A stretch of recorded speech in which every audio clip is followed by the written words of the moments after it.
Creation is an epic historical fiction novel by Gore Vidal published in 1981. In 2002 he published a restored version, reinstating 4 chapters that a previous editor had cut and adding a brief foreword explaining what had happened and why he had restored the cut chapters. Plot summary. The story follows the adventures of a fictional Cyrus Spitama, an Achaemenid Persian diplomat of the 6th–5th century BCE who travels the known world comparing the political and religious beliefs of various empires of the time. Over the course of his life, he meets many influential philosophical figures of his time, including Zoroaster, Socrates, the Buddha, Mahavira, Lao Tzu, and Confucius. Cyrus, who is the grandson of Zoroaster and who survives his murder, grows up at the Achaemenid court as a quasi-noble, and becomes a close friend of his schoolmate Xerxes. Because of Cyrus's talent for languages, the Achaemenid king, Darius I,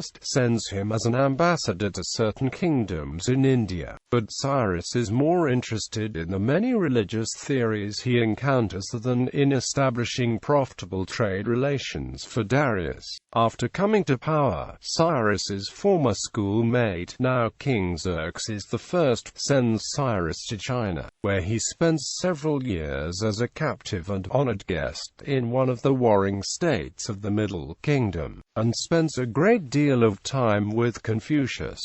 Upon returning home, Cyrus witnesses the defeat of Xerxes and the end of the Greco-Persian Wars. Cyrus then goes into retirement, but is called upon by Xerxes' successor, Artaxerxes I, to serve as ambassador to Athens and witness to the secret peace treaty between Pericles and himself. The story is related in the first person as recalled to his Greek great-nephew Democritus. Cyrus's recollection is said to be motivated in part by his desire to set the record straight following the publication by Herodotus of an account of the Greco-Persian Wars.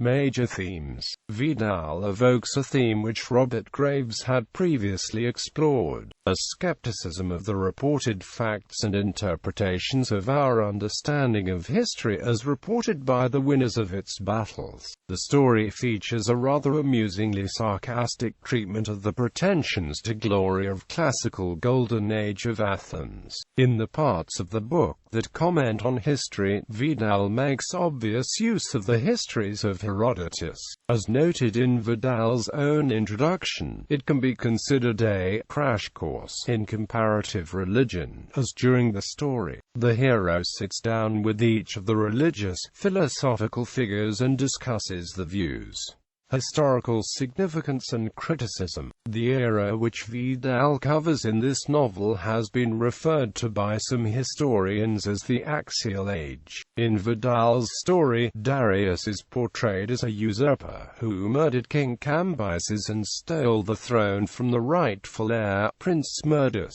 in collusion with Queen Atossa. This account of Darius's ascension is in contrast to the known historical sources. There is also speculation about the identity of the character in the court of Qin known only as Wan, whether he is a reference to the later legalist Prime Minister of Qin, Shang Yang, or some other unknown historical figure. The figure usually given credit for the founding legalism, Han Fizi, was born much later than the book is set. The Vidal's fictional protagonist, Cyrus Spitama, is portrayed as the grandson of Zoroaster, and a contemporary of Xerxes, which would have made Zoroaster a contemporary of Cyrus the Great or even Cambyses. However, most historians today believe that Zoroaster lived centuries before any of the Achaemenid kings. It is also unusual that Cyrus Spitama was an ambassador and a nobleman rather than a priest. The Zoroastrian priesthood was hereditary, and anyone bearing the Spitama name would be in high demand as a guardian of a fire temple. This issue is however dealt with throughout the novel, explained by the characters' own attitudes and decisions. In reality, there is no record of Zoroaster's family having survived into the Achaemenid era. The central character, Cyrus Spitama, is intentionally a fictional construct and not based on a real historical figure.